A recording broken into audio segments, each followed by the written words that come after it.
Tu es dans une chambre souterraine, à des dizaines de mètres sous le sable brûlant de l'Égypte. L'air est lourd, vicié, chargé de millénaires de silence. Ton unique source de lumière, le faisceau de ta torche, balaie les parois de calcaire. Soudain, au milieu des offrandes rituelles, des amulettes en or et des poteries poussiéreuses, ton regard se fige. Ce n'est pas un sarcophage, ce n'est pas un trésor royal classique, c'est un objet. Un objet qui, selon toutes les lois de l'histoire, n'aurait jamais dû se trouver là.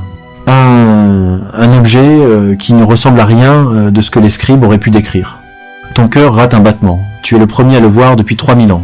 Écoute bien, car ce que je vais te raconter aujourd'hui, c'est précisément ce genre de moment.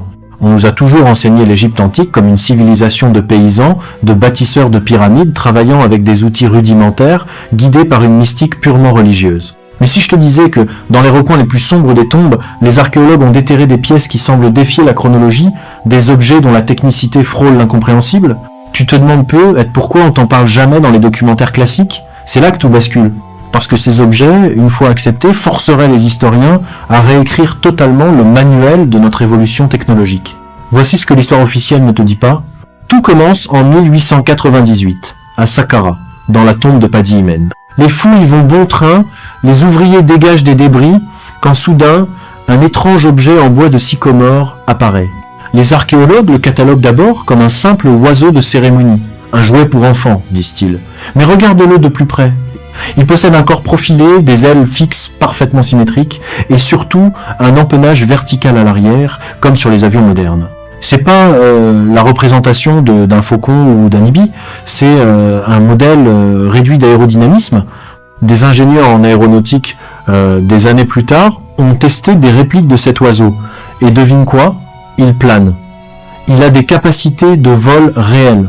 Alors, est-ce qu'un artisan égyptien a eu une illumination géniale, un coup de chance pur, ou est-ce qu'ils observaient quelque chose qui volait dans le ciel égyptien il y a 3 millénaires?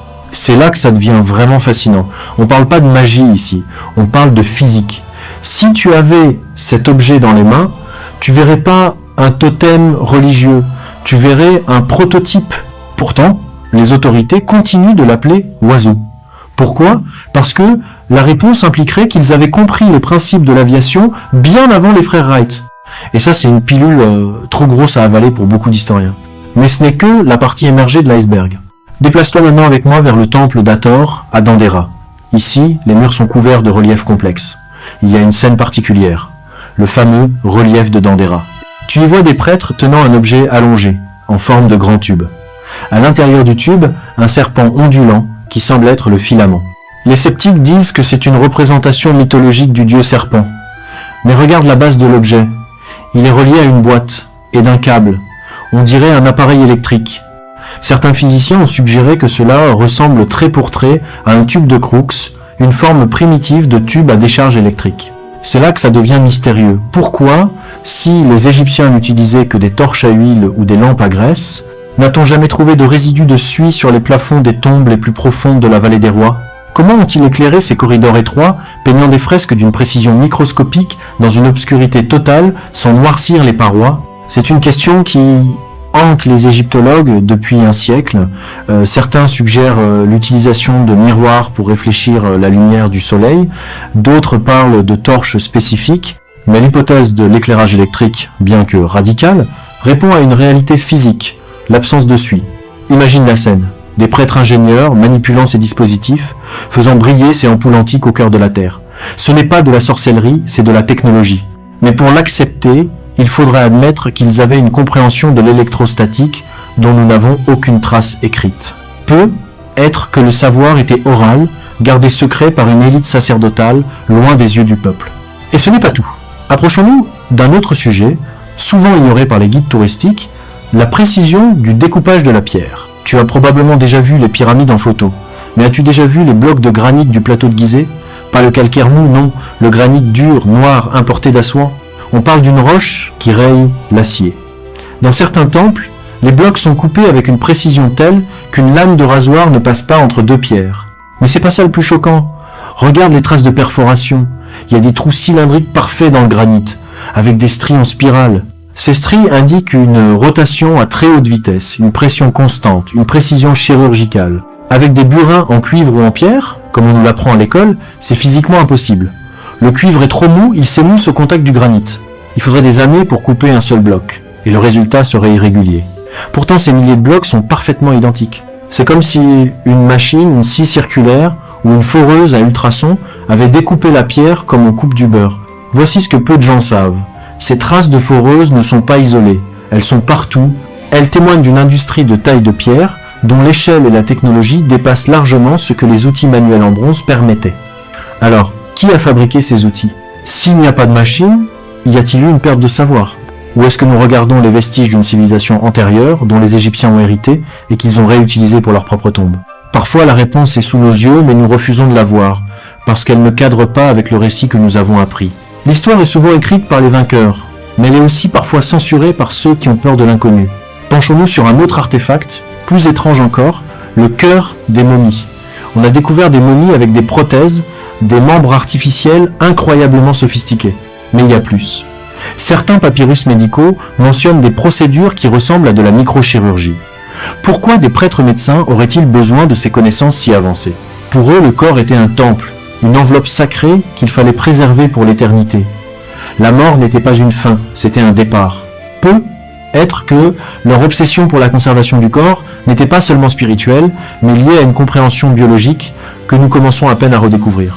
Si tu te demandes pourquoi on ne trouve pas de machines antiques, c'est peut-être parce qu'on cherche au mauvais endroit. On cherche des engrenages en métal, des moteurs à combustion, des puces en silicium.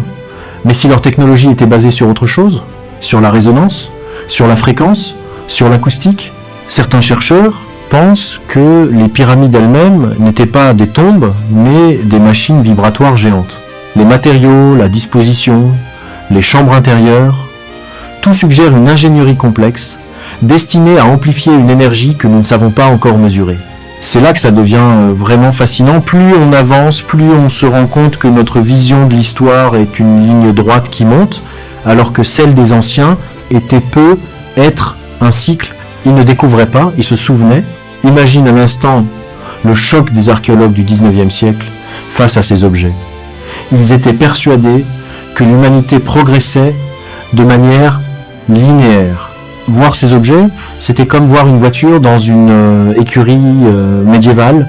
Ils ont souvent classé ces trouvailles dans des tiroirs, en les étiquetant objets rituels pour ne pas avoir à expliquer l'inexplicable. C'est le refuge des historiens. Quand on ne comprend pas, on dit que c'est religieux. C'est un mot valise pratique qui permet de ne pas se poser de questions sur la technique. Mais toi, aujourd'hui, tu as les outils pour remettre cela en question. Tu as accès à ces photos, à ces rapports de fouilles, à ces théories que les universités ignorent. Chaque objet que je t'ai décrit aujourd'hui, l'oiseau de Saqqara, le relief de Dendera, les foreuses de Gizeh, est un témoin silencieux. Ils ne peuvent pas parler, mais ils hurlent une vérité simple. Nous ne sommes pas les premiers à avoir atteint un tel niveau de maîtrise. Alors, la prochaine fois que tu entendras quelqu'un dire que les anciens Égyptiens n'étaient que des gens du passé, limités par leur époque, souviens-toi de ce voyage. Souviens-toi de ces objets qui défient le temps. La véritable histoire n'est pas celle qui est gravée dans le marbre des livres scolaires.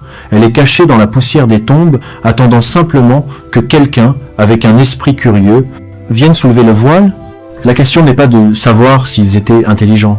La question est, qu'avons-nous oublié, nous, pour ne plus comprendre comment ils ont fait? Et si, dans ces tombes, nous n'avions pas trouvé seulement des morts, mais le miroir de notre propre avenir, ou peut être les restes d'une humanité qui nous a précédés bien plus loin que nous ne l'osions imaginer, le mystère reste entier, et chaque nouvelle fouille pourrait bien changer tout ce que nous pensions savoir.